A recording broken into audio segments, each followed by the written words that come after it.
గురుగారు, తీర్థయాత్రలు చేసేటప్పుడు అలాగే పుణ్యక్షేత్రాల సందర్శనం చేసేటప్పుడు నిర్దిష్టంగా కొన్ని నియమాలు పాటించాలని మన సంప్రదాయం చెబుతుంది కదా, ఏంటి ఆ నియమాలు? తీర్థయాత్ర అనేది ప్రతి సాధకుడు తప్పనిసరిగా చేయాల్సినటువంటి కర్తవ్యం. ఇట్టి పుణ్య ప్రదేశములందు ఆచరించిన ధర్మము లేశమైన సహస్ర గుణాధిక ఫలితమిచ్చు హరికృపావశమున అంటాడు నారదుడు ధర్మరాజుతో సప్తమ స్కంధంలో. పుణ్యక్షేత్రాలకు వెళ్ళటం వల్ల అద్భుతమైనటువంటి శక్తి కలిగిన ఆ క్షేత్రము నీ యొక్క ఆలోచన విధానాన్ని మార్చివేస్తుంది. నీవు ఊహించని ఫలితాలు నీకు అందజేస్తుంది. శంభు ప్రసాదంబు సమకూరకుండిన తీర్థయాత్రకు సమతింపదాత్మ, తీర్థంబులాడంగ దిటువు లేకుండిన ప్రతిబంధ దురితంబు వాసిపోదు అంటాడు కాశీఖండంలో శ్రీనాథుడు. నీకు ఆ శివానుగ్రహం లేందే తీర్థయాత్ర చేయాలన్న ఆలోచనే రాదు. తీర్థయాత్ర చేయకపోతే తీర్థయాత్ర ద్వారా నువ్వు అందుకోవటానికి సంసిద్ధంగా ఉన్నటువంటి నీ జీవనము నీవు చేసిన పాపాలు అడ్డంగా నిలబడటం వల్ల ఆ లక్ష్యం నెరవేరదు. మరి ఈ ప్రతిబంధ దురితంబు అంటే ఏ పాపమైతే తీర్థయాత్రకు వెళ్లకుండా నిన్ను అడ్డుకుంటుందో అది ఎలా పోవాలి? తీర్థయాత్రకు పోతే పోవాలి.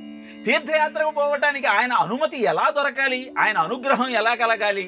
అంటే తీర్థయాత్రకు సంకల్పించుకున్న మరుక్షణం ఏ తీర్థానికి నువ్వు వెళదాం అనుకుంటున్నావో ఆ స్వామిని జప తప హోమ రూపాలలో ఇప్పటి నుంచే ఆరాధన చేయటం ప్రారంభించాలి.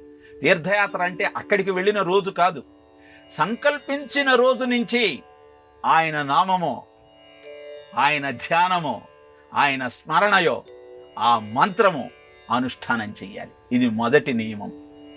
రెండవది మనం బాగా గుర్తుపెట్టుకోవలసినది, తీర్థయాత్ర అంటే విహారయాత్ర వినోదయాత్ర కాదు. నీ జీవితం యొక్క పాపమును పోగొట్టి నీకు భగవత్ కృపను అందించే అద్భుతమైనటువంటి కార్యక్రమం.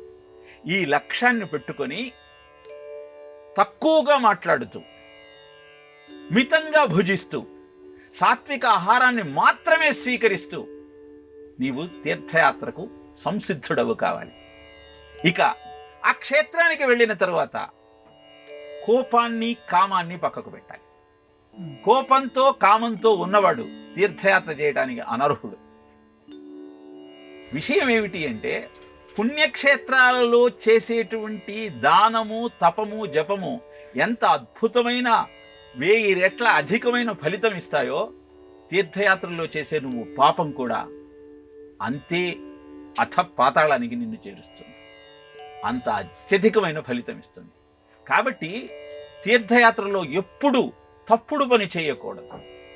ఈ విషయాలు గుర్తుపెట్టుకొని తక్కువగా ఆహారాన్ని స్వీకరిస్తూ, తక్కువగా మాట్లాడుతూ, ప్రతినిత్యము ఆయననే స్మరిస్తూ, ఆ దైవాన్ని ధ్యానిస్తూ, అందరికీ సహకరిస్తూ, శారీరక మానసిక వాచిక తపస్సులను పాటిస్తూ నువ్వు తీర్థయాత్ర చేయగలిగితే అద్భుతం మరుక్షణం నీ సొంతమవుతుంది. ఆచరించి చూడండి, అనంతరం అనుభవంలోకి తెచ్చుకోండి. ఇలా అద్భుతమైన తీర్థయాత్ర ఫలితాన్ని శాస్త్రం మనకు తెలియజేసింది. అందుకే సంవత్సరాల్లో కనీసం 1-2 సార్లైనా, ముఖ్యంగా కార్తీక మాస పర్వదినాలలో తీర్థ స్నానము, క్షేత్ర దర్శనము, దానము, జపము, తపము అద్భుతమైన ఫలితాలు ఇస్తాయి. అలా చేసే ప్రయత్నం చేద్దాం.